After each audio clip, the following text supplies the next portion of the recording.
юм мэддэг юм шиг яриад байдаг нь бол их гай тарж байгаа шүү гэдгийг нь хэлэх хэрэгтэй байна.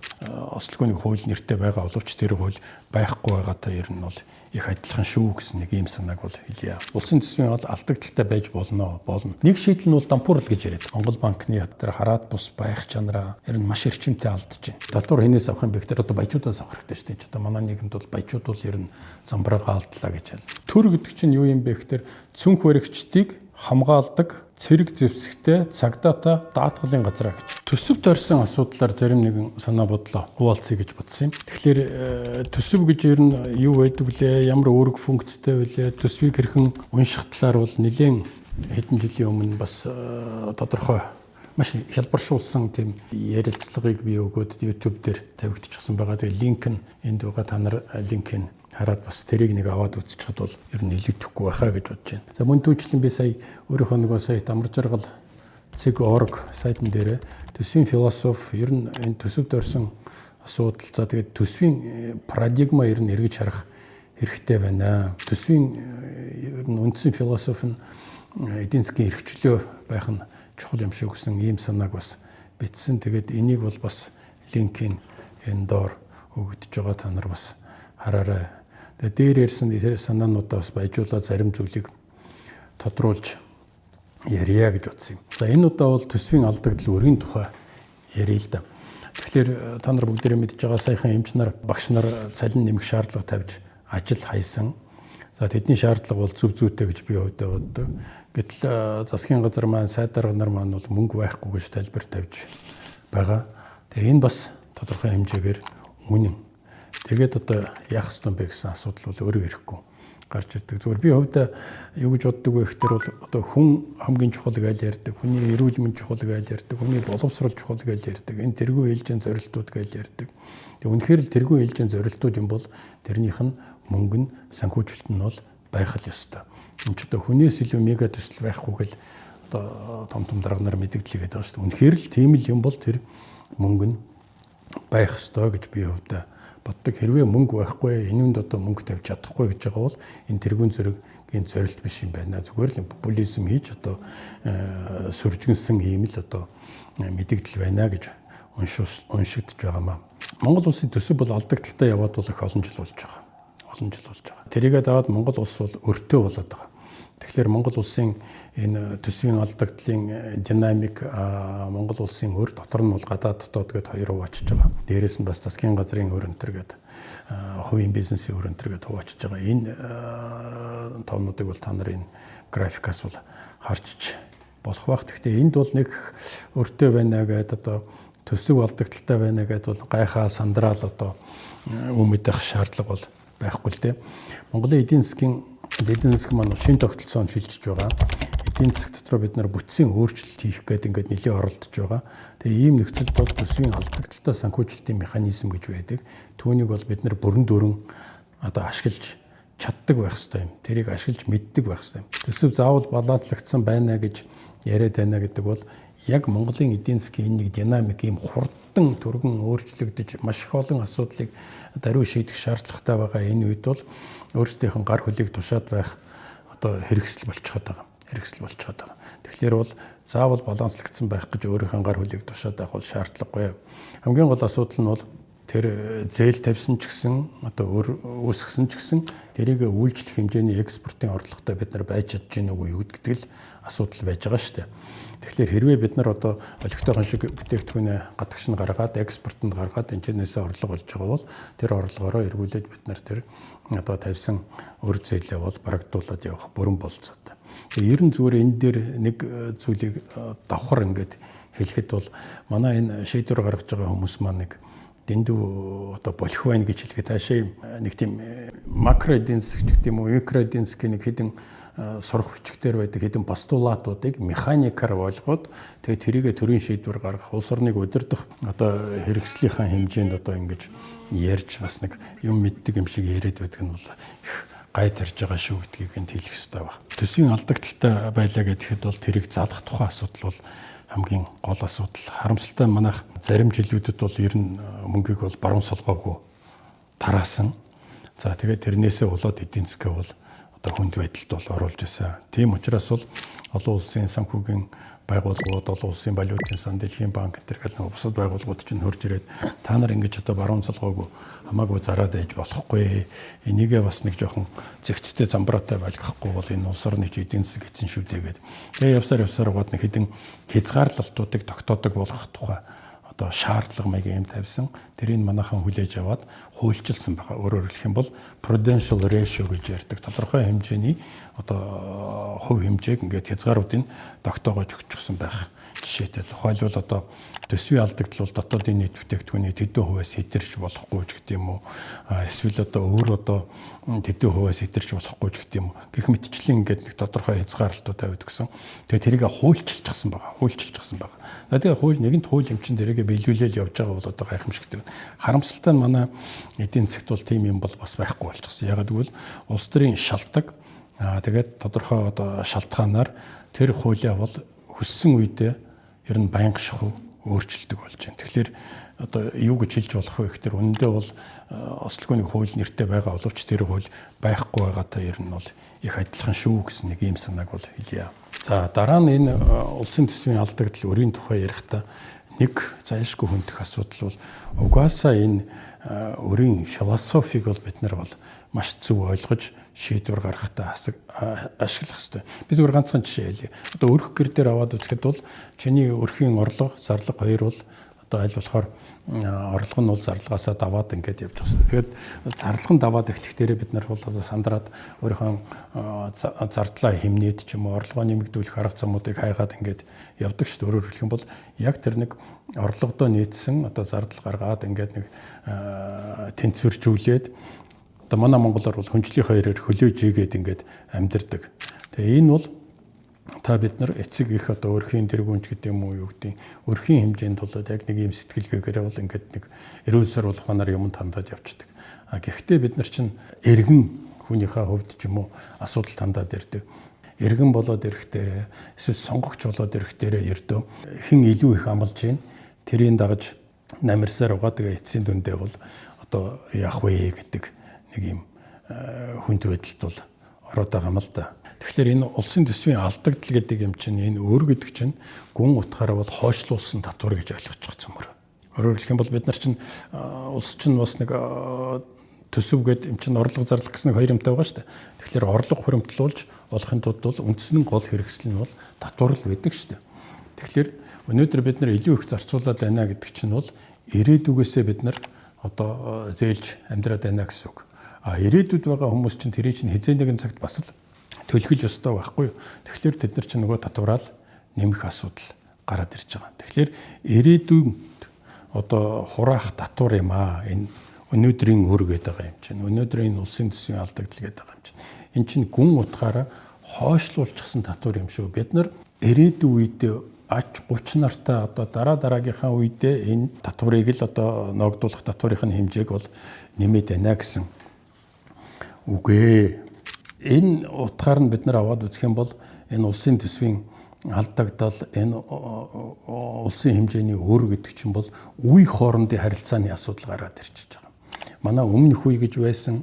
За одоо бидний үеийнхэн байж байна. Бидний дараагийн үеийнхэн байж байна. Тэгэхээр энэ үе хооронд ингээд ямар шилжүүлэг явагдаж байдیں۔ Энэ үе хоорондын ямар хөө янзын харилцаа байдیں бэ гэдгийг л одоо бид нар яриад байгаа. Эдийн засгийн хэлээр бол үе хоорондын трансфер гэж нэрлэдэг. Тэгээд бид нар тэр дараа нь үе маань гарч ирээд одоо бид нарыг хараад зүхэд одоо энэ ёстой нэг ачин нөхдүүд байж тээ бидний ирээдүйг хулгайлчихсан байж тээ гэдэг одоо сувхуугүй юу гэдэг асуудал бол маш чухал асуудал. Тэгэхээр энэ улсын төсөв гэж бид нэр яриад байгаа, улсын төсвийн алдагдал гэж яриад байгаа, улсын одоо төсвийг дагаад үүсэж байгаа тэр өрийн тухайн асуудлыг ярихдаа ирээдүйдээ бид нар одоо чухам юу үлдээх гээд байгаа вэ гэдэг энэ нэг зүйлээ бас нэг нэлээд сайн бодож өөр хүүхэд ач хүчнараасаа зээлдэж байгаа шүү. Та нар татварын төлөө шүү гэж ингэж одоо ямиг хойшлуулж байх нь зөв үү буруу юу гэдгийг бол нэлээд сайн бодох хэрэгтэй. Тэгээ энэ талаар бол манай шийдвэр гаргаж байгаа хүмүүс бол бас нэг ойлголттой байх ёстой юм аа. Энэ өр гэдгийг чинь бид нар одоо засгийн газрын өрч байна уу, орон нутгийн байна уу, нийгмийн даатгалын өр байна уу, ямар ч төрлийн өөр байсан гэсэн энэ жохом юунд нөлөөлдөг вүлээ, яаж нөлөөлдөг вүлээ гэдэг талаар бол бас нэг тодорхой хэмжээний ойлголттой байх хэрэгтэй юм. Банкны зээл одоо авах гэхээр хүүн маш их өндөр байна гэж бид нар гомдол мэдүүлдэг. Нэг машина даадах, нэг ямар нэгэн гэрийнхэн хэрэгслийг даадах гэхээр даатгалын төлбөр нь өндөр юм байна гэж бид нар гомдол гаргаж байдаг. Гэх мэтчлэн тэгэл капитал хуримтлал ихтэй хуримтлалын их усүр нь байхгүй болж байгаа. Ханш гэхээр одоо ер нь хайчлуулаад зөндөөлийн болдог. Худалдааны тэнцэл энэ төр гэдэг ингээд өөрөөр хэлэх юм бол тэр улсын төсвийн алдагдал гэж яриад байгаа юм. Тэр улсын төсвийн үүсэт байгаа тэр өр гэдэг юм чинь бол саяны миний нэрлээд байгаа юмнуудад бол бүгдээрэнд нь нөлөөлд юм. Тэгээ тэр утгаараа эн чинь бол шууд юм уу эсвэл одоо тойроо замаар та биднэрт бол шууд нөлөөлж байгаа шүү гэдгийг бол ойлгох хэрэгтэй. За энэ төсвийн алдагдал бол ерөнхийдөө бол ганцхан манад ч биш дэлхийд яриалуудаа байж байгаа зүйл, өөрийн асуудал бол байж байгаа зүйл. Гэхдээ энийг ер нь яаж шийдэж ирсэн бэ гэснэг бяцхан түүх эргэн сануулхад бол ердөө үндсэндээ хоёрхан аргал байгаа юм л да. Нэг нь уламжлалт арга гэж одоо хэлье. Тэр нь бол юу юм бэ гэхээр бол эдийн засаг хүндрээд болохоо байгаад одоо юм болсон үед бол бас тодорхой хэмжээний зээл аваад өр тавиад тэгээд явдаг. Тэгээд тэр зээл нь улжид дотоодоос авч болно. Айлаас гойхоос авдраа авах энэ гэсэн үг биш үү? Тэр чинь дотроос л тэр ямар бололцоо байна. Тэрийг одоо ажил гэсэн үг. За гадаадаас зээл авах бүр болохгүй бол одоо хажуу айлаас очиод ч юм уу зээл авдаг асуудал байж байгаа. Тэгээ энэ бол тухайн үедээ бас нэг асуудлыг шийдээд ингээд явагддаг нэг ийм механизм, нэг ийм юм байсан. За хямрал дуусчихлаа. Нөхцөл байдал хэвэн болчихлоо гэдэг юм бол энэ үед бол нөгөө алдагдлаач багасгаад, өрөөч багасгаад тэгээ ингээд явна. Энийг бол зүгээр эдийн засгийн одоо ерөнхий нэр томьёо оруулан мөчлөг сөрсөн бодлого гэж ярьдаг. Тэгээд энэ мөчлөг сөрсөн бодлогыг явуулаач гэж манай одоо эдийн засгч нар олон улсын санхүүгийн байгууллагууд бол байнга манад сануулдаг. Харамсалтай нь манад бол энэ бол юм байхгүй. Нөгөө бололцоотой үедээ ч гэсэн яста самнаа зүгээр бөө мөнгөтэй болчихлоо гэж баруун сулгаагүй салгаад тэгээд эцсийн дүндээ маш хүнд байдалд орж байгаа. За энэ бол яг би уламжлалт арга нэг иймэрхүү ямар манайх ч ингэж одоо яваад байгаа дэлхийн бусад орнууд ч гэсэн ерөнхийдөө ингээл нэг яваад байсан. 20 дугаар зууны сүүлч 21 дугаар зуун одоо гараад 25 жил болчихсон байж байна. Тэгээ энд нэг шинэ феномен, нэг шинэ тийм сонин үзэгдэл гарч ирж байгаа. Тэр нь юу юм бэ гэхээр хямралын үед ч гэсэн ялгаа байхгүй. За нөхцөл байдал хэвийн болсон ч гэсэн төсвийн алдагдал улмаар өөр бол ер нь нэмэгдэх хандлагатай болчихсон. Нөгөө хэвийн болох дээр тэр нь багасдаг гэдэг чинь байхгүй болчихсон. Улам л нэмэгдээд идэг. Нөхцөл байдал хэвийн байсан ч гэсэн улам л нэмэгдээд идэг. Тэгээ энэний учир шалтгаан юу вэ? Тэр гэдгийг бол одоо судлаач нар янзаар л үзэж харж янзаар тайлбарлаж байгаа. Зүгээр энэ дотор нэг тайлбар нь бол юу юм бэ байдаг вэ гэхээр тэр төрийн тогтолцоотой холбоотой, ардчилсан төрийн тогтолцоотой холбоотой юм а гэсэн ийм тайлбар хэлээд байгаа. Тэгэхээр та нар анхаараар улсын төсвийн алдагдал гэж бид нар яриад байна. Улмаар үүсэж байгаа өр гэж яриад байна. Тэр чинь ингээд яваад явсаар байгаад төрийн тогтолцоотой чинь холбоотой болоод ирж байна. Тухайлбал одоо ардчлал гэж байна. Ардчлал гэхтэр чинь бид нар бол хамгийн түрүүнд сонгуул гэж ойлгодог шүү дээ. Сонгуул гэдэг юм бол одоо эцсийн дүндээ бол амлалт болоод хувирчиж байгаа. 49 төгрөг нэмнэ. Ингч амьдралыг чинь сайжруулна. Одоо дор дандаг дулмаг улстай хачин сайхан амьдруулна. Тийм ч мөнгө өгнө, ийм ч мөнгө өгнө гэдэг улс төрийн намууд бол сонгуульд ер нь ялчлаа байл юу ч хийхэд бэлэн байгаа. Улс төрчд бол сонгуульд ялахын тулд бол юу ч хийхэд, юу ч амлахад бэлэн байгаа. Тэгээ тэр популизм нь явсаар байгаад асар их ачаалал улсын төсвийн зарлах талд нь хүрээд ирдэг. Амлалтаа бол биелүүлэхээс одоо өөр аргагүй болчдөг. Хэрвээ чи амлалтаа биелүүлэхгүй бол дараагийн сонгуулиар одоо яваад өгнө. Тэгээд эрх мэдлээсээ салчихна. Тэр эрх мэдлээсээ сална гэдэг бол тэр хүмүүст бол хүнд цохилтолтой. Тийм учраас бол одоо амлалтаа биелүүлэх гээл ингээл элдв янзын нэг зардлыг гаргах гал энэ чи явсаар яваад нөгөө улсын төсвийн алдагдал гэдэг юм чинь болчихж байгаа юм. Ер нь эдийн засгаас үүдгэж байгааг бол та нар бэлхнээ харж байгаа. Тэгэхээр энэ бүгдийг бол би нэг тийм оршил маягаар одоо ярьж байна. Одоо тэгээд нөгөө төсвийн алдагдал гэдэг юм чинь ер нь одоо яах ёстой юм, яаж хийх ёстой, тэр өөр гэдэг юмнууд чи яаж хийх ёстой юм бэ энэ гэдгийг бол жоохон дэлгэрэнгүй авч үзье гэж бодож байна. Би түрүү хэлсэн тийм улсын төсвийн алдагдaltaй байж болно. Тэрүүгээр бол заавал одоо баланслуулаад одоо цаашгүй ингэж гар хүлээ өвөө ядах шаардлага байхгүй. Яагаад гэвэл улс орны эдийн засгийн өөрийнх нь онцлогоос тухайн нөхцөл байдалд ямархуу янзын асуудлыг шийдэх гэдэг бол ямархуу динамиктай өрнөж байгаа үлээ гэдгээс хамаарат улсын төсвийн алдагдлыг бол одоо их бага байлгах тухай асуудал бол гарцаагүй гарч ирдэг. Энийг бол бас давхар бодолцох ёстой. Гэхдээ зүгээр ерөнхий утгаар нь аваад үзэх юм бол улсын төсвийг алдагдaltaгүй байлгая, ашигтай байлгая гэх юм бол биднэрт бол ямар ч болсон тэр нэг төсвийн алдагдлаас үүсэж байгаа эдийн засгийн дарамт одоо тэр хохирлуудыг минимальны түвшинд нь авцрия гэж байгаа юм бол биднэрт хэд хэдэн шийдэл байгаа.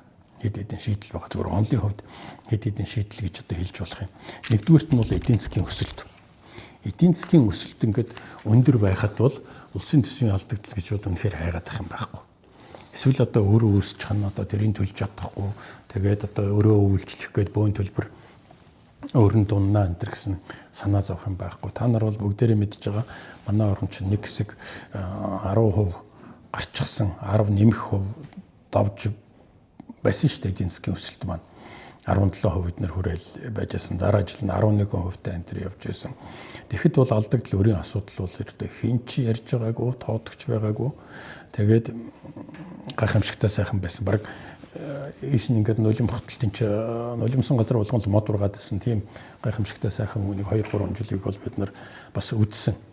Тэгээ яагаад тийм гайхамшигтай эдийн засгийн өсөлт гарчихсан бэлээ? Юу болсон бэлээ тэр үед гэдгийг бол эргээд санах хэрэгтэй. Тэр үед бол ердөө л хоёрхан зүйл байсан шүү дээ. Уйдлага байсан. Уйдлага байсан, гадаадын шууд хөрөнгө оруулалт байсан. Тэгэхээр эдийн засгийн өсөлтийг хангахад өнөөдөр манай Монгол шиг бүтцтэй эдийн засгтай улс орны хувьд бол гарцаагүй энэ гадаадын шууд хөрөнгө оруулалт гэдэг бол онцгой чухал юм аа. Энийг бол тал бүрээс нь дэмжих ёстой байна. Энэ үнд бол хажиглаад авах шаардлага байхгүй, хардаад авах шаардлага байхгүй. Энийг харин зөв одоо зохицуулаад, удирдаад арх ашгаа хангаад явах ёстой маа гэсэн ийм л одоо зүйл байгаа юм. Тэгээд ер нь эдийн засгийн өсөлтийг ингээд энэ бол яг гаднаас ингээд хөрөнгө оруулаад ирж байгаа чинь гаднаас орж ирж байгаа нэг тийм экзоген одоо хүчин зүйл гэж бодъё. Эндоген хүчин зүйлс дээр нь аваад үзэх юм бол эн чинь явсаар бол бүтээмжийн асуудал байгаа байхгүй юу? Илүү бүтээмжтэй л байх хэрэгтэй эдийн засаг маань. Өнөөдөр 1 төгрөг зарсан бол тэр нь эргээд маргааш 1 төгрөг 10 мөнгө болол бид нарт ирдэг байх хэрэгтэй. Өөрөөр хэлэх юм бол бүтээмжийн асуудал, энэ бүтээмжийн асуудал чинь бол макро эдийн засгийн түвшинд ч гэсэн яригдчих байх хэрэгтэй, микро эдийн засгийн түвшинд ч гэсэн яригдчих байх хэрэгтэй. Харамсалтай нь энэ хөдөлмөрийн бүтээмж гэдэг тухай ер нь яриха болцоход байна л да. Тэгээ энэ баг одоо мартагдчих байх шиг байна. Би ямар ч болсон энэ эрхэм гишүүд энэ сайд дарга нарын амнаас бол ер нь энэ хөдөлмөрийн бүтээмж гэсэн үг унж яхахыг бол ер нь санахгүй байна. Тэгээ бүтээмж нэмэгдэхгүй бол улс орон хөгжинэ гэж байхгүй. Энийг ердөө цөмөр маш сайн ойлгож хэрэгтэй. Энэ total factor productivity гэдэг нь үйлдвэрлэлийн орцын ашиглалтын тухай асуудал шүү дээ, тийм ээ. Үйлдвэрлэл явуулахад ямар одоо хүчин зүйлс нөлөөлдөг вүлээ.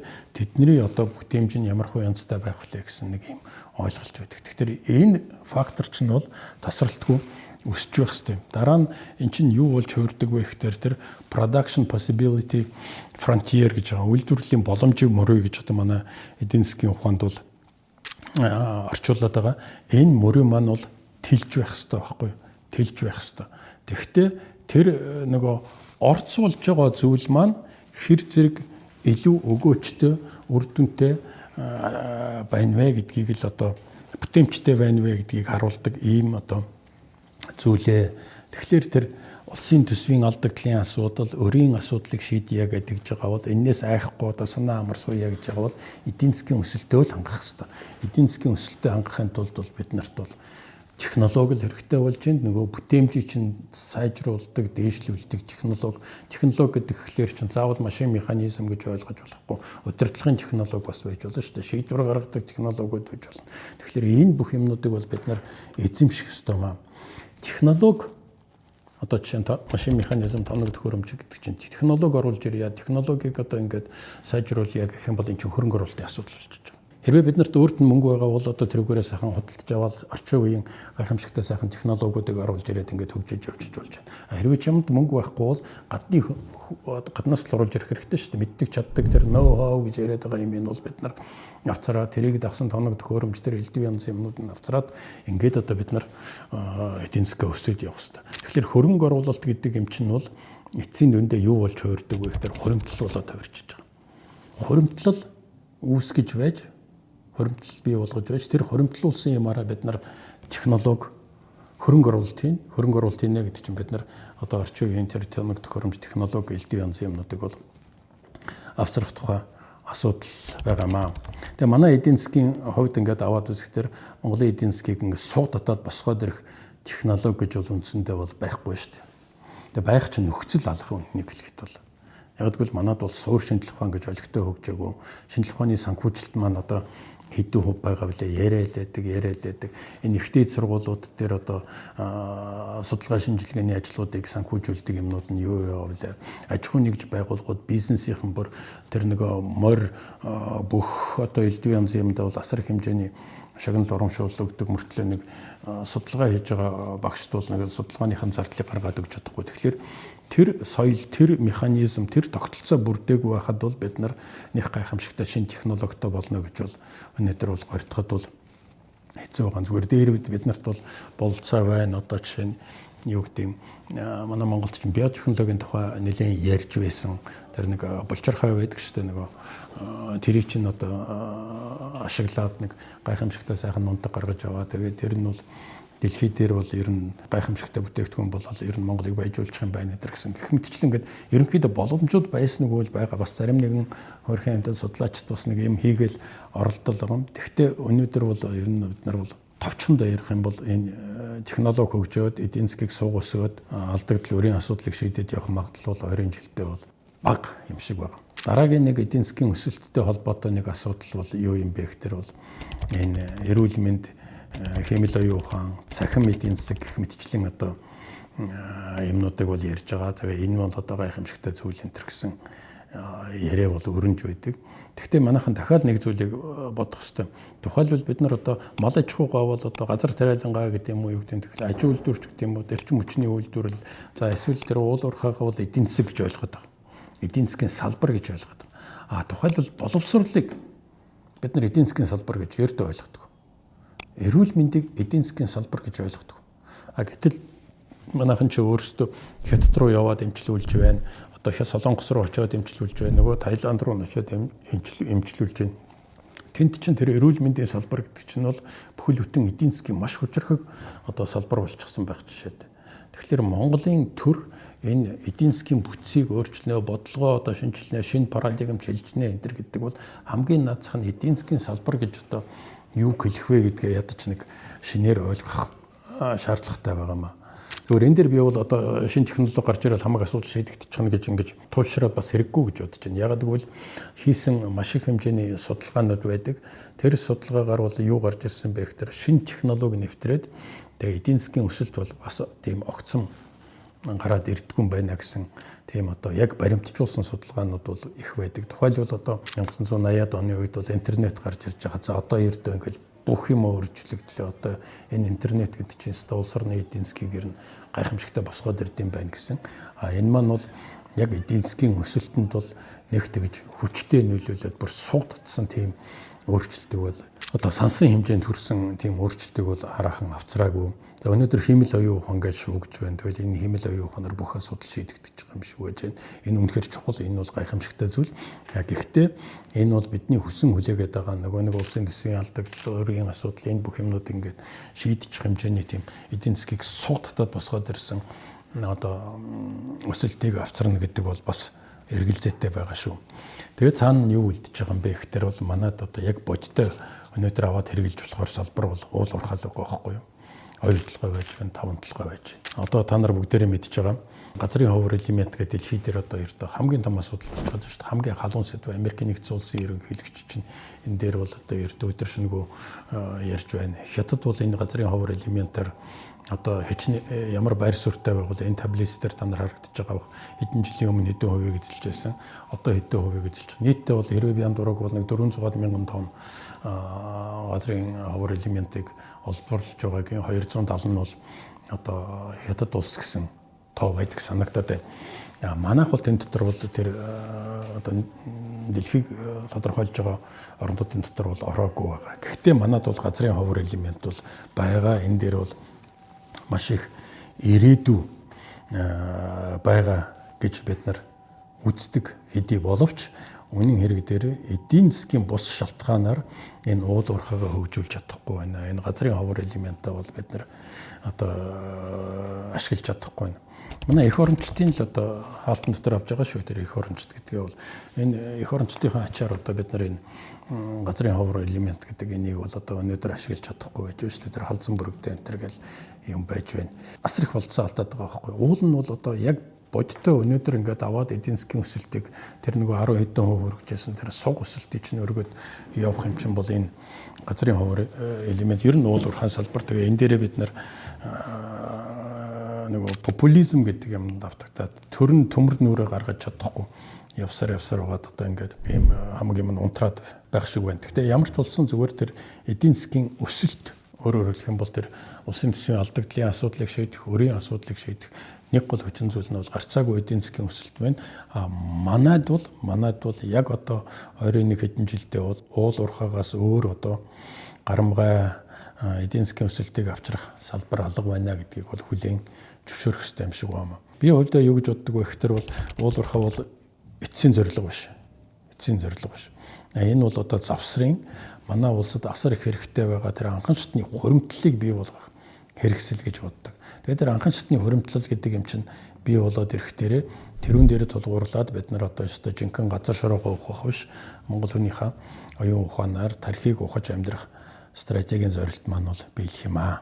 За бид нар бол улсын төсвийн алдагдал, өрийн тухай асуудлыг ярьж байгаа. Тэгээд цааш нь үргэлжлүүлээд энэ асуудлыг шийдэхэд нөлөөлж болох хүчин зүйлсийн тухай асуудлыг ярьдаг. Нэг шийдэл нь бол дампуурал гэж яриад байгаа. Энэ бол бас их сонин зүйл. Өөрөөр хэлэх юм бол чи нэгэн тал орлого олж чадахгүй байгаа. Зарлага чинь бол хэтэрчээд байгаа бол дампуурал зарлахаас өөр аргагүй гэж яригддаг. Манай зүгээр энэ дашрамд нэг зүйлийг анхааруулхад бол манай аж ахуй нэгж байгууллагууд бол энэ дампуурлын тухай хууль гэдэг юмыг бол ер нь эргэлж мэдтгүү маа. Энэ тухай ер нь ойлголт бол байхгүй. Тэгээ манай монголчуудын тэр тарих толгоонд нь сэтгэлгээнд нь бол тэр дампуурл гэдэг үг маань сөрөг агуулгатай зүйл л дээ. Тэр нэг соёлын юм байд юм, уламжлалын юм байд юм уу, ямар ч болсон байдаг юм шиг байна. Ингээд улсын төсөв чинь ингээд нэг санхүүжилтийн ивент бол засгийн газар өөрөө мөнгө болохгүй болох тэр бонд гаргаж байгаа байхгүй. Тухайлбал чинь өрийн бичиг гэж ярьдаг тийм бонд гаргалаа. За тэр гаргасан бонд чинь бол ингээд тодорхой хугацаанд бол би буцаагаад энийг чинь төлчихнө. Тэр болтол бол би чамд ингээд хүү төлөөд явж гин шүү гэсэн ийм л утгатай баримт бичиг штэ. Тэгээд нөгөө төсвийн алдагдлаа шийдэж чадахгүй болох дээр өөрөө шийдэж болохгүй болох дээр улс орнууд бол ингээд ерөнхийдөө дампуурал зарладаг. Тэгээд зөвхөн манайх бол одоохондоо тэр хэмжээнд хүрээгүй байгаа. Саяхан тэр нэг санхүүгийн рейтинг тогтоодог байгууллагууд хурж ирээд манай Монголд бие нэмэх BB энэ гэсэн нэг фич юу лээ хэдэн байгууллагууд маань бол эмэрхүү үнэлгээ өгсөн байгаа. Зүгээр түүх талаас нь аваад үзэх юм бол жишээ нь Спани улс гэдэг чинь тэнд чинь нөгөө орчин үеийн капиталист эдийн засгийн бас нэг эхлэн тавигдчихсэн улс орн шүү дээ. Тэгэхээр 1500 оноос 1800 он гээд 300 жилийн хугацаанд бол ер нь тасралтгүй дампуурал зарлж байсан. Байсгээл дампуурал зарлждаг. Тэгэл өөр зээлээсээ салаад ингээл цаашаа явдаг байсан. За сүүлийн үеийн жишээнүүд гэх юм бол чинь Оросын холбооны улс байж 1998 онд бол Кириенкогийн засгийн газар бол шууд дампуурал зарлж байсан шүү дээ. Бид нар өрийн бичгээ бол үнэхээр санхүүжүүлж чадахгүй байна. Өчнөө мөнгө төгрөг авсан уучлаарай гэдэг ингээд дампуурал зарлж байсан. Грек бол 15 онд дампуурал зарлж байсан. Венесуэл 2017 онд зарлж байсан. За Аргентин гэж бас нэг зовлонтой газар байна. Улс байна. 2001 онд зарлж байсан, 2014 онд зарлж байсан, 2020 онд зарлж байсан. Ийм түүх байдаг. Тэгээ зүгээр зарим эдийн засгч нар бол энийг бол бас янз янзаар судлаад ер нь байж болох зүйл гэж үздэг хэдий ч бүхэлдээ юу гэдэг нийт эдийн засгчдын бараг 95-аас илүү хувь нь бол энэ дампуурал бол тийм гайхамшигтай зүйл биш ээ. Энэ бол асар их хэмжээний сөрөг үр дагавартай. Тэгээд улс орны хувьд бол тэр төлж байгаа төлбөр нь бол хэтэрхий өндөр байдаг. Үндсэндээ бол улс орноо худалдаж чинь л гэсэн. Бусад орны мэдлэлд шилжүүлчих чинь л гэсэн үг дампуурал зарлана гэдэг бол. Тэгэхээр энэ улсын төсвийн алдагдлыг одоо шийдэх, энэ өрийн асуудлыг шийдэхэд бол энэ дампуурл гэдэг нэг ийм хэрэгслүүр онлын хувьд байгаа боловч олон улс оронд хэрэглэгдэжсэн боловч бидний бол сонголт бол бас биш юм а гэсэн нэг ийм санааг хэлсэн. За дараа нь одоо юу хийж болох вэ? Ямар арга зам байна вэ гэдэг тэр 3 дахь дээр нь бол би одоо мөнгөний нийлүүлэлтийн асуудал, мөнгө хэвлэх гэж одоо ярьд юм да. Тэр тухайн асуудлыг бол яриа гэж байна. Мөнгө хэвлэл ирч байна. Өөрөө дарчих гэж. Тэгэхээр энэ өөрийн мөнгөнд тэмдэгтэр өөр тавьсан бол эдийн засгт бол дампуурл үүсэх ёсгүй гэж одоо үздэг, тайлбарладаг тийм одоо бас нэг тийм хандлага бий. Эн чинь бол ойлгомжтой шүү дээ. Бид нар одоо юу гэдэг нэг тэр бүм төгрөгийн өртөө байлаа гэхэд бол тэр бүм төгрөг хэвлээл тэгэл тэрийг өгчихнө гэж ингээл одоо асуудлыг шийдэж явчихна гэж. Төгрөгөөр өөрийнхөө мөнгөнд тэмдэгтэр бид нар одоо өөрийн бичиг гаргаад ингэсэн бол одоо бас нэг асуудал байж болж байгаа юм шиг байгаа юм. Хэрвээ өөр мөнгөнд тэмдэгтэр бол яах вэ? Доллараар одоо жишээ нь өөр тавьчихсан байвал яах вэ? Юанаар тавьчихсан байвал яах вэ? Тэгээ энэ дэр чинь шал ондоо нөхцөл байдал үүсэт явчихж байгаа байхгүй. Тэгээ ер нь өөрийн мөнгөнд тэмдэгтэр ингээд өөр тавьсан ч гэсэн инфляц одоо мөнгөний нийлүүлэлтийг мөнгө хэвлсэн ч гэсэн эн чинь бол нөгөө бидний айгаад байдаг одоо өсто санаа зовдөг нөгөө инфляц гэдэг юм руу чинь оруулчихж байгаа. Үнийн өсөлт рүү өргөжж байгаа. Тийм учраас бол энэ мөнгөний нийлүүлэлтийг Монгол банкнаас явуулж байгаа мөнгөний бодлого маань бол одоо бид нар инфляцаас ажина гэдэг ингээд мөнгөний нийлүүлэлтээ бүр ингээд зогсоочих юм бол эдийн засаг сүрчих. Эдийн засаг сүрчих нь шин ямар ч мөнгөгүй болоод цусны эргэлт байхгүй болоод зогсчихж байгаа одоо яг адилхан болчихж байгаа. Тийм учраас бол энэ мөнгөний нийлүүлэлтийг эдийн засгаа боомлохгүй, багалзуурдахгүй байх асуудал бол нэг талаасаа бол маш чухал асуудал. Нөгөө талаасаа бол мөнгөнийг одоо хэвлэж байгаа энэ мөнгөний нийлүүлэлтийг нэмэгдүүлж байгаа нь инфляц болоод тууга тавьчихгүй байх одоо бас нэг асуудал байгаа юм. Тэгээ энэ хоёрын одоо тэр торгон мэдрэмж гэх юм уу юм торгон тэр нэг цэгийг олж зөв мөнгөний бодлого явуулна гэдэг чинь бол ер нь амаргүй зүйл л дээ. Амаргүй зүйл. Манад улс үеийн үед бол инфляц ингээл яваад байгаа. Үе ингээд цоглчих гээд байгаа шүү дээ одоо. Мөлхөө инфляц гэж ярьдаг, цоглож байгаа юу юучлээ давхиж байгаа инфляц энэ төр гэдэг ингээд янз янзын төвшөнд бид нар зүгээр судалгааны зорилгоор ангилж ярьдаг. Манад бол 10% заримдаа гараад явцдаг тиймэрхүү одоо юмнууд бол байж байгаа. Зүгээр үүх түүхийг аваад үзэх юм бол энэ инфляц ямар аюултай вэ гэдгийг бол би ганц хоёр жишээгээр хэлье л дээ. Тухайл одоо өнгөрсөн зууны тэр 20-р оны үед бол Германд бол инфляц бол үнэхээр тэнгэрт тулж исэн. Тэгээд нөгөө пивний газар орчход нэг кружка пив авчихад тэгээ уучаа буцаад очиод дахиад хоёр дахь авах гэтэл үнэ өсчихсэн байдаг байсан байгаа байхгүй. Тийм учраас л хүмүүс пив авахтай бол шууд 4-5-аар нь авч байсан байх жишээтэй. Тэгээ ер нь бол үнэ гэдэг бол хязгааргүй болсон л доо. Тэгээ энэний нэг хамгийн аимшигтай үр дагавар нь юу болсон бэ гэхээр бол Гитлер засгийн эрхэнд ирсэн. Гитлер засгийн эрхэнд ирээд тэгээд дэлхийн 2 дугаар дайн та нар болсныг санаж байгаамаа. Тэгээ энэс чинь болоод дэлхий дээр өчнөө одоо сая хүн амь өргөдлөө шүү дээ. 50, 70, 80 сая хүн гэдээ ярьдаг. Зарим нөгөө нэг одоо чинь хятад болж байсан тэр хүн амтан хэдэн зуун саяараа өгчээсээ эднэрийг бол бас тооцохгүй.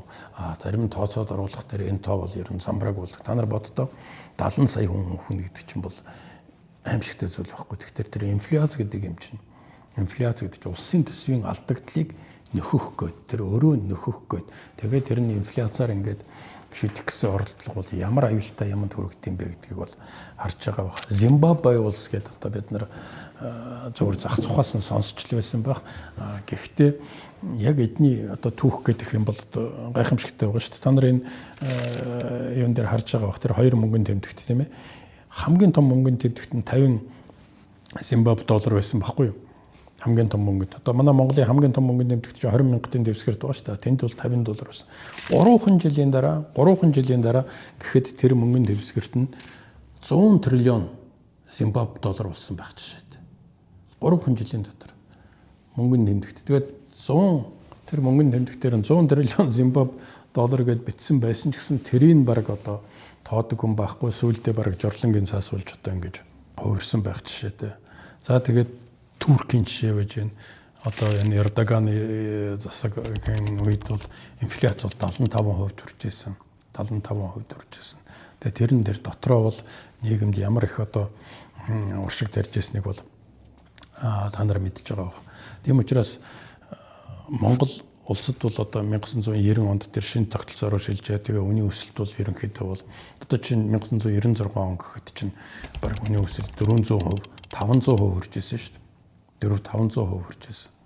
Тэгэхээр аимшигтай өсөлттэй байсан байхгүй инфляц. Тэгээд тэрийг бол тодорхой арга хэмжээ авсны ачаар хагас жилийн дотор бол нэг оронтой тоонд шилжүүлж байсан. Гэхдээ энэ бол зүгээр нэг тэгээд ярьсан шиг тийм амархан хийгдэж байгаа. Асар их төлбөр төлж байж, асар их үнцэн төлж байж одоо бид нар энэ асуудлыг бол шийдэж байсан юм аа. Тиймээс улс төрчдийн одоо энэ популизмд автахгүй мөнгөний бодлого явуулж байхын тулд бол тэр Төв банк гэдэг юм чинь засгийн газраас тусгай харлаж энэ ангид байх ёстой маа. Төв банк гэдэг чинь бие даасан институт байх ёстой. Энэ бол одоо тэр инфляцийн асуудал, төгрөгийн худалдаа авахтай холбоотой асуудал гэдэг. Бид нар бас хоёр янзаар тайлбарлаад байдیں۔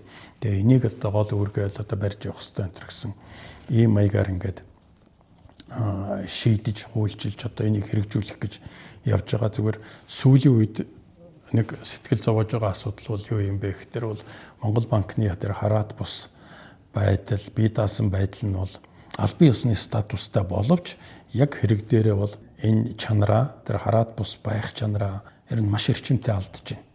Маш эрчимтэй алдаж байна. Тэгээ энэ бол маш харамсалтай процесс өрнөж байна гэсэн үг.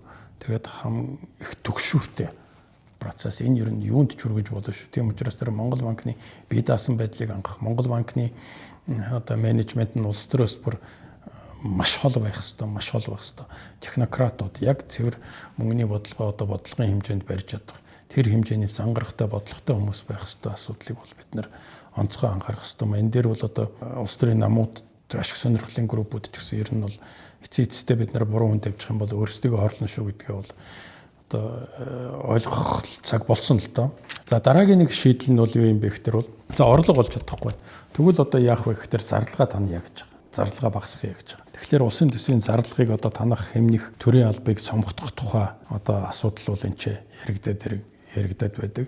Тэгээ манад бол өргүү зардал бол ер нь бол замбрааг үлдээ. За төсвийн хулгай гэдэг бол одоо бүр хэлэх чиг болохгүй хэмжээнд хүрч чад байж байгаа. Тэгээ сая тэр өрнж байгаа явдлуудыг бол та нар харсан бах тэр нөөцний хулгайтай орсон асуудлууд бол бүр замбраага алдсан юм л байна л дээ. Тэгээ эн чинь бол төсөвт бол бас нэг мөнгө байхгүй ш. Мөнгө нь бол байгаад байгаа. Энэ маань бол хулгаанд явж байгаа даа өрөө шиггүй зарцуулагдаж байгаа даа нэтэр гэсэн юм яригдаад байгаа. Одоо бид нар багш нарын цалин нэмэх тухай асуудал гээд одоо тэр ажиллагаа илт боллоо. Сонин юм гарч ирж байгаа байхгүй юу? Сургууль барьчихсан. Тэгсэн мөртлөө тэр сургууль дотор нэг сандал байхгүй, ширээ байхгүй, юу ч байхгүй. Тэгээд асуудал юун дээр яригдах вэ гэхээр одоо мөнгө байхгүй гэсэн нэг тиймэрхүү тайлбар хэлж байгаа. Эсвэл тендерээ зарлж амжаагүй байна гэсэн тайлбар хийж байгаа. Гэтэл боловсролын яам нь болох тэр өөрөө сандал ширээ тэр нэг тансаг одоо юу гэдэг юм тогтчулчихсан байна гэж ингээд хаасаагүй яриад байсан. Тэгээ эн чинь нөгөө нэг улсын төсөв гэдэг маань ямар үр ашиггүй байна, ямар зориулалт юм биш. Одоо зүйлс зарцуулагдж байна гэдгийг бол харуулад байж байгаа. За тэгээд дээрэс нь нэг том юм байна. Улсын төсвийн тэр зарлага тал дээр нь байж байгаа зүйл бол төрийн албанд одоо 10 бүрийн хаалгаар шургалсан түн бөмбөн шимэгчд байна гэж би хувьдаа үзэж байгаа. Шимэгчд байна гэж. Бэртгчд хүнд сурталтнууд одоо бүр тэнд бүр ингээд шавчихсан. Хийж байгаа юм байхгүй. Хийж байгаа юм байхгүй. Тэгсэн мөртлөө улсын төсвөөс цалинжаад явж байдаг. Цалин авчгаад дээрээс нь шүү авилгал аваад тэгээд тэрүүгээрээ одоо энэ эдийн засгийг бомлоод явж байгаа. Та нар бол одоо надаар хэлүүлэхгүй энэ сони хөвлөлөөс бол одоо сайн мэдж байгаа. Төрийн албанд байгаа хүмүүсийн тоо бол ингээд сүүлийн хэдэн жилд бол яаж өссөн байна. Тэгээд дахин өссөн шүү дээ. Дахин өссөн. За яг удаа өссөн байж болно. Тэгэхдээ яг тэр хэмжээгээр бүтээмж нь нэмэгдсэний мөнгө ихтэй байхгүй. Төрийн албаны хүнд суртал хэвээрээ нөгөө асуудал шийдэж байгаа цаг хугацаа нь бол уртсаал байдаг. Янзаар яриад байдаг. Тэгээ энэ маань бол явсаар байгаа нөгөө грекийн зам руу орж ин л дээ. Тэр грек би түрүүнд зампуурл зарласан гэж яриадсан. Тэр чинь нэг учир шалтгаан нь бол энд байсан шүү дээ. Төрийн албаныхаа тухай хуулинд одоо төрийн албан хаагчдаа доктор сурвалжтай ажлуулыг баталгаатай байлгая гэдэг ингээд нэг хууль батлаад тавьчихсан. Тэгээд сонгуул болдог. Сонгуулийн дараа шинэ улс төрийн хүчин гарч ирээд төрийн албанд ажиллаж байгаа хүмүүстэй тэн дотор нь одоо нөгөө түрүүний миний яриад байгаа нөгөө бэртгчид, чимэгчд элдв янзын юмнаас ангижрыг ихтер нөгөө төрийн албаны хууль нь болцоо олгодог, халж болдог, сольж болдог. Тэгэхээр нөгөө шинэ гарч ирсэн улс төрийн хүчин яадаг вэ гэхээр шинээр хүмүүс ажилд авчдаг. Тэгээ орон тоо нэмэгдчихдэг. Нөгөө зардал нь нэмэгдчихдэг. Тэгэл жоохон байжснаа дараагийн сонгуул болонгууд дахиад яг тэр асуудалтай авдагддаг. Дахиад шинээр ажилч тавдаг. Ингээд явсаар байгаа сүүлдээ грекийн эдийн засаг бол ингээд нураад унжих жишээд. Манайх бол яг энэ зам руу орж чаддаг.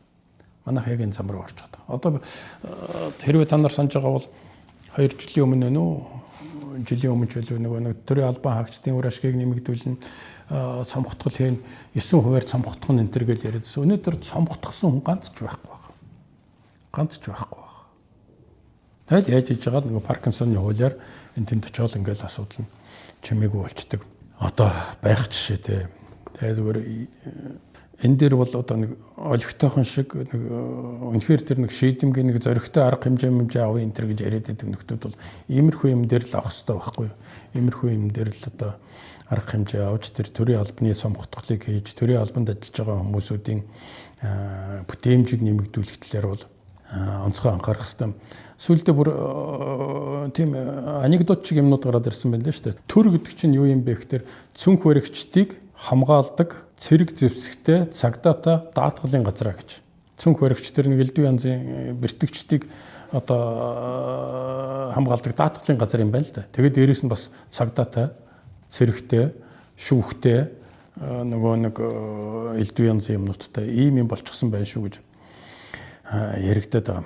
Бид нар нэг улсын төсвийн зарлага тухай яриад байна шүү дээ. Улсын төсвийн зарлагаа одоо танах манах болцоо энд юу вэ нэмтэр гэсэн. Дараагийн нэг асуудал нийгмийн халамжийн асуудал. За энэ нийгмийн халамжинд зарцуулж байгаа мөнгөний динамикийг та нар бол бас энэс харж болно.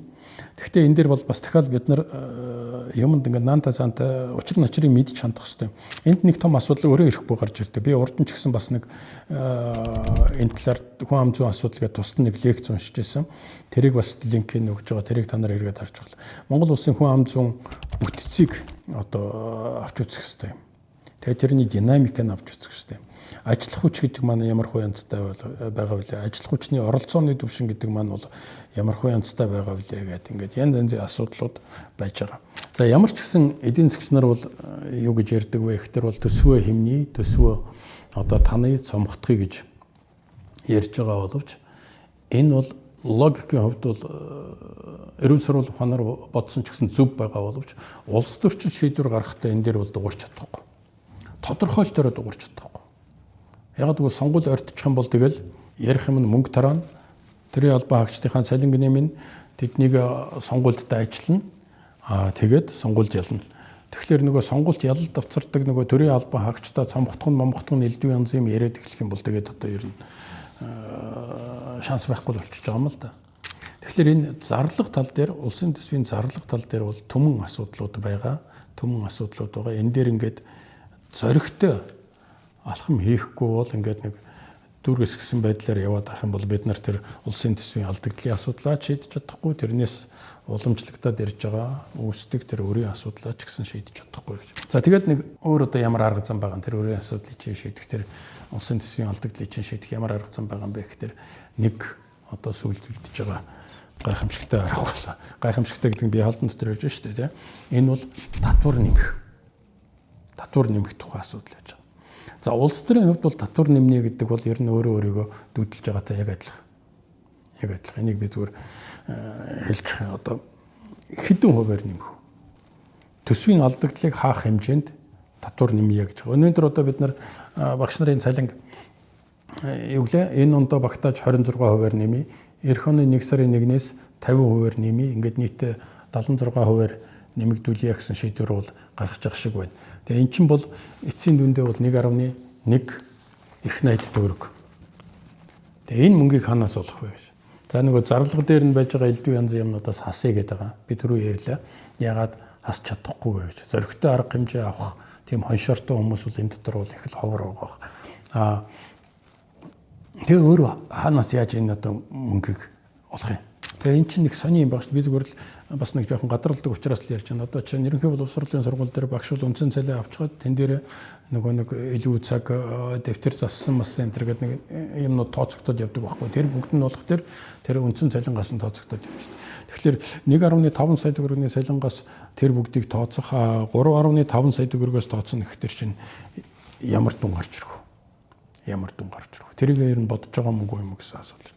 Одоо удахгүй эмч нарын асуудал гарч ирнэ. Уушаа гараад ирчихсэн байна гэж байна. Эмч нар ч юм бол одоо мэдчихэж байгаа шүү дээ. Үнэхээр одоо нөхцөл байдал нь бол ер нь маш хэцүү шүү дээ. Маш хэцүү. Тийм учраас тэр эмч нарын цалин хөлсийг бол нэмэх нь бол гарцаагүй шаардлагатай. Тэгэхдээ дахиад асуудал гарч ирж байгаа байхгүй.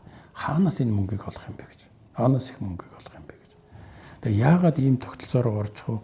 Энд чинь бол эдийн засаг дотор бас нэг хөдөлмөрийн бүтээмж нэг ерөнхий нэг пропорц нэг тийм тэнцвэрүүд байдаг л дээ. Одоо жишээлбэл одоо инженер хүн хэдэн төгрөгийн цалин авах юм, эмч хүн хэдэн төгрөгийн цалин авах юм, багш хүн хэдэн төгрөгийн цалин авах юм, үйлчлэгээний ажилтны хэдэн төгрөгийн цалин авах вэ гэдэг энэ чинь бас нэг хоорондоо нэг тийм зохистой харьцаанууд байдаг байхгүй. Тэр бүгдийг бол үндсэндээ бол манайх бол одоо ингэж байхгүй болгочихсон.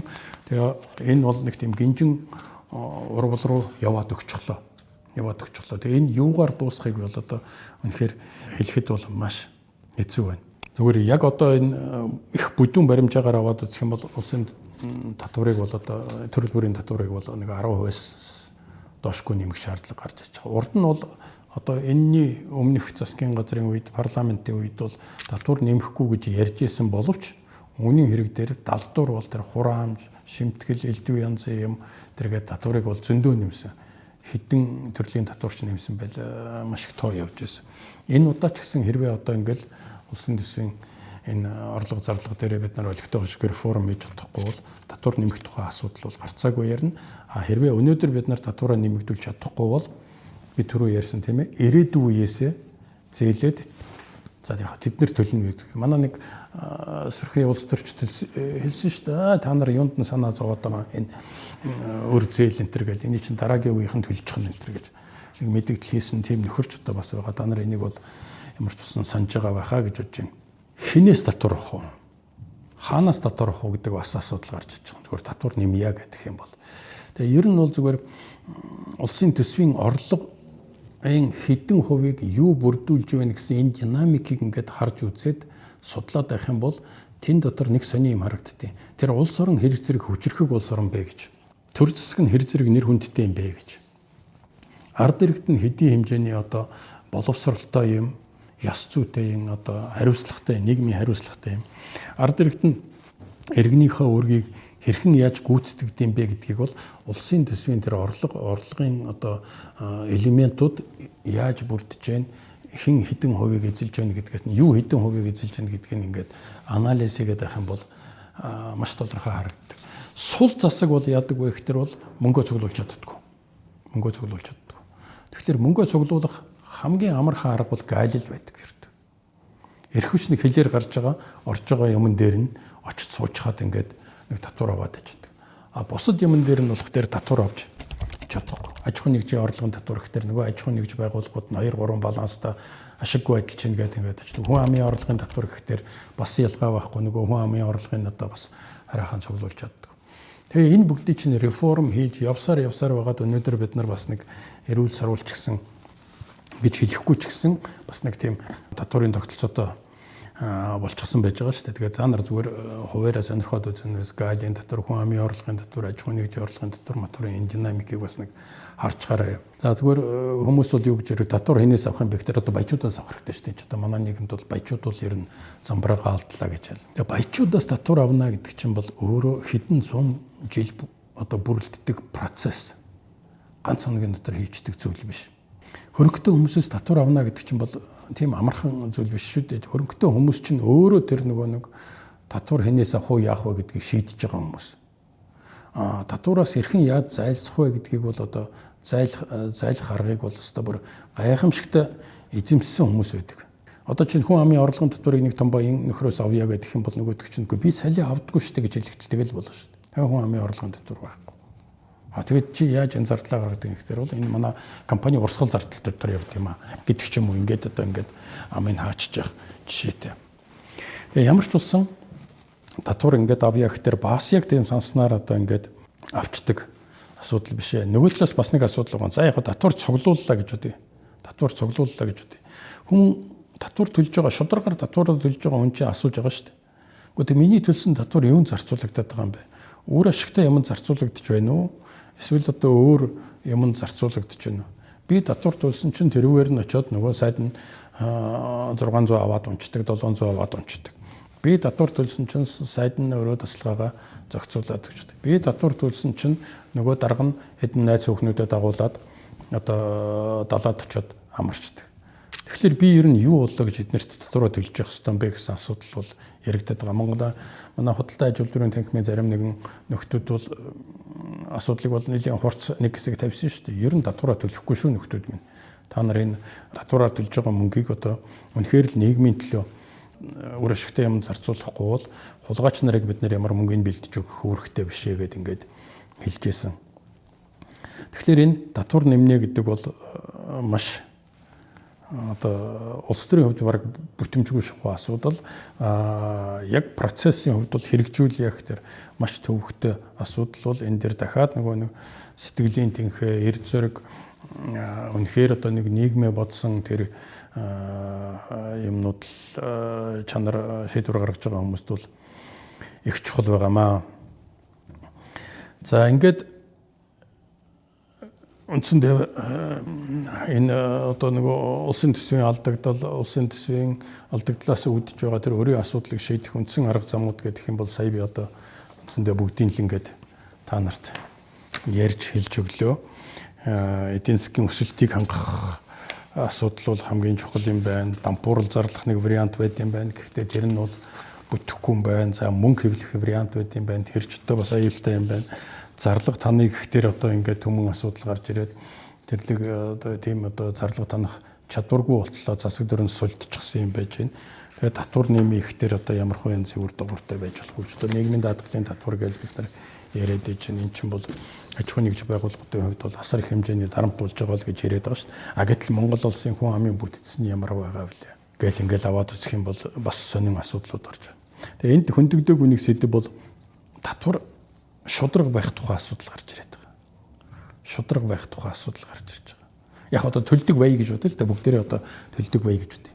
Тэгэхдээ хүн амын орлогын татварыг 10% гэдэг ингээд хүн болгоноос авна гэхээр тэрбум төгрөгийн орлоготой хүний төлж байгаа 10%, сая төгрөгийн төгрөгтэй хүний төлж байгаа 10%, 100 мянган төгрөгийн одоо хүний би зүгээр жишээ авч 100 мянгаас төлөхгүй л дээ. Тэгэхдээ 10% гэдэг ингээд бодоход тэдний жин нь нөгөө орлого дотор нь эзэлж байгаа жин нь шал ондоо байхгүй. Шал ондоо байдаг. Тийм учраас харахад одоо их сайхан тэгш ингээ 10% татвар бүгдэрнгээс нийтлэхэн аваад байгаа юм шиг боловч хэрвээ авж гин одоо яг жинкнээр авч чадчихна гэж бодвол тэгж сонсогдоод байгаа боловч яг тухайн нөгөө өрхийн орлогоос тухайн хүний орлогын төвшнгөөс хамаарат эрх ачаал нь шал ондоо байдаг. Шал ондоо байдаг. Тийм учраас энэ шудраг одоо нэг татвар цуглуулдаг механизм бий болгоё гэх юм бол энэ нэмэгдсэн өртгийн албан татварын тухай асуудлыг бол ярьдаг л да. Тэгэхээр ер нь манад нэмэгдсэн өртгийн албан татварын тогтолцоо нэвтэрсний ачаар улсын төсөв бол мөнгөтэй болсон. Улсын төсөв бол мөнгөтэй болсон. Энийг бол манай эдийн засгч нар, судлаач нар бол маш сайн судлах ёстой. Би бас өөрөө яг энэ дээр тодорхой хэмжээгээр оролцож авсан хүнийхээ хувьд бол айгүй сайн мэдж байна. Улсын төсөв мөнгөтэй болоод одоо элдв янзын юмд зарцуулах мөнгөтэй болсны үндсэн учир шалтгаан ямар ч үсэн сүүлийн нэг 15 жилийн хувьд бол энэ нэмэгдсэн өртгийн албан татвар бол байж байгаамаа. Тэгэхээр энэ албан татварын онцлог нь бол юу юм бэ гэхээр бол орлого дээр биш хэрэглэн дээр ногдуулдаг татвар. Чи хичнээн хэмжээний орлого олж ийн гэдэг дээр биш чи хичнээн хэмжээний юм хэрэглэж ийн гэж. Тэгэхээр баян чинэлэг хүмүүний хэрэгэлдэг юм бол нэг ондоо орлого багтаа хүний хэрэгэлдэг юм нэг ондоо дундч орлоготой хүний хэрэгэлдэг юм бол нэг ондоо шүү дээ. Тэгэхээр тэр орлогууд дээр нь хэмжээ нь хүртэл ондоо. Тэгэхээр тэр хэрэгжилж байгаа хэмжээнд дээр нь татвар ногдуулаад өгч байгаа. Чи их л хэрэгжилж байгаа бол ахиуган татвартай.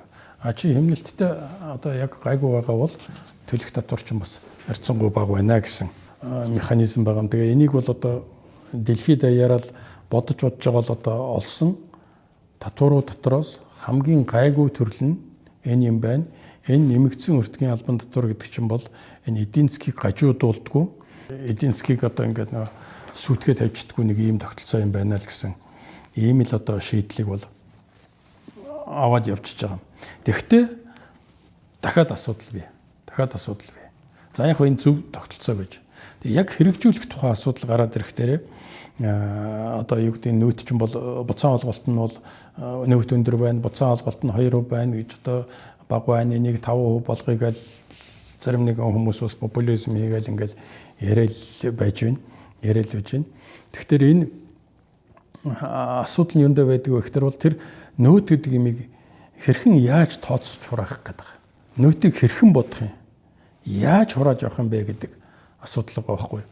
Тэгээ энэ дэр манайх гажуудуулаад яйчихсан гэж би хувьдаа боддتي. Гажуудуулаад яйчихсан. Тийм учраас энэ нөөд гэдэг юм чинь ер нь хөгийн юм байна шүү. Энэ шиг л одоо муухай юм алга гэсэн ойлголт бол аж ахуйн нэгж байгууллагууд энэ одоо бизнесийн ард иргэдийн дунд бол бий болчиход байх шиг байна. Энэ бол цэвэр хэрэгжилттэй холбоотой. Хэрэгжилтийн нь бол буруу хийчихсэн байгаа учраас бол энэ чинээс үүсэж байгаа. Тэрнээс бол энэ нөөт бол өөрөө дотоодын үйлдвэрлэж ялгаа байхгүй, импорт ялгаа байхгүй, аль алинд нь яг ногдуулдаг татвар учраас бол тэр сөргөөр эдийн засгт нөлөөлөх юм байхгүй. Их тийм нейтрал шинж агуулгатай ийм татвар юм байгаамаа.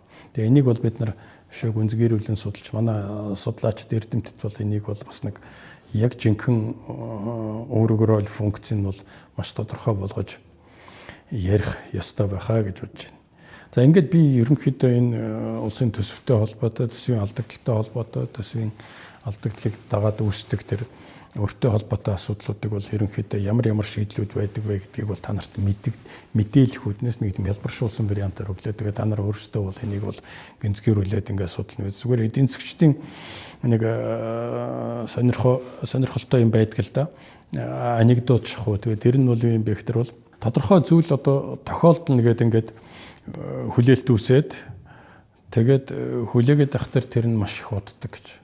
Одоо нэг ийм юм болно да. Энэ ер нь ингэхэндээ тэгээд ингэхтэр л нэг тийм хүлээлт үүсэл ингээ хүлээхтэр ёортой тэр нь болдгоо тэгэл хүлээгээл. Тэгсэн чинь нэг мэдсэн чинь тэр нь гинт болчихсон. Тэгээ маш хурдан болоод өнгөрдөг.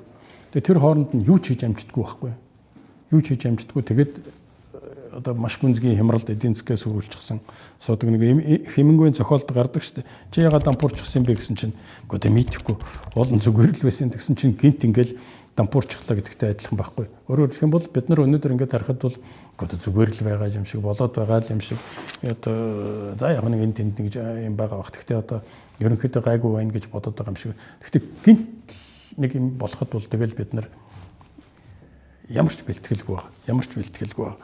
Тэгээ энийг бол би одоо онцгой анхааруулж саяны дээр бүх юмнуудыг яриад байгаа юм шүү дээ. Нэгэн ямар нэгэн зүйл тохиолдол бужигнаад ирэхэд бол хариу арга хэмжээ авах тийм цаг хугацаа байхгүй шүү. Тийм учраас тэр улсын төсвийн алдагдал, улсын төсвийн өр гэдэг имийг бол бид нар онцгой анхаарч явах хэрэгтэй. Энийг бол бас дахиад манай эдийн засгч нар бол шоолдог л одоо анекдот маяг юм байдаг. Наадах чинь шийдэж болно. Шийдэхин тулд даанч их мөнгө хэрэгтэй болчих байна гэж ингэж ярьдаг. Гэхдээ энэ дээр бол манай шийдвэр гаргадаг хүмүүс маань энэ маань одоо ер нь ямар асуудал вүлээ, ямар учиртай асуудал вүлээ, энэ философи нь юу вүлээ бид рүү хэллээ шүү дээ. Тэр үе хоорондын шилжилтийн асуудал, энэ төрийн тогтолцоотой холбоотой асуудал, ямар юмд нүүлэлдэг вүлээ энэ төр гэд би төрөн бүгдийг ярьсан. Энэ бүгдтэй бол уялдаа холбоотой байх хэрэгтэй. Ер нь зүгээр манад бол макро эдийн засгийн энэ уялдаа холбоог ингээд бас нэг хараад шийдэл гаргах чадвартай улс төрийн нөлөө хүчин зүйлүүдийг бас давхарт тооцож чаддаг. Өөрөөр хэлбэл тэр улс төр эдийн засаг хоёрыг хооронд нь бас нэг холбоод учир начар тэр холбоос нь мэддэг тийм хүмүүс л ер нь төр зэсэгт байвал их зүгээр байгаа юм да. Тэгээд энийг бол бас бид нар бодох байх гэж бодож байна. Тэгээд би ерөнхийдөө энэ лекцээ бол өндөрлөе. Саяхан тэр Нобелийн шагнал авсан хоёр нөхөр бол эдийн засгийн өсөлтийг яаж хангах вэ? Тэн дотор одоо инновацийн хүчин зүйл ямар үүрэг гүйцэтгэх вүлээ, технологийн хөгжил ямар үүрэг гүйцэтгэх вүлээ энэ гэсэн асуудлыг бол хөндөж байсан. Тэгээ энийг хэрвээ та нар үнэхээр сонирхож байгаа бол би дараа нь тусад бас нэг лекц бэлдээд танилцуулж болно. Энэ удаа бол энэ хүндсэн асуудал улсын төсвийн алдагдал тэрний одоо үр дагавар болж байдаг өөр ямар хөө янзтай байгаа юу вэ гэдгийг ингээд нэг тийм хэлбэршүүлсэн байдлаар тайлбарлалаа. Баярлалаа.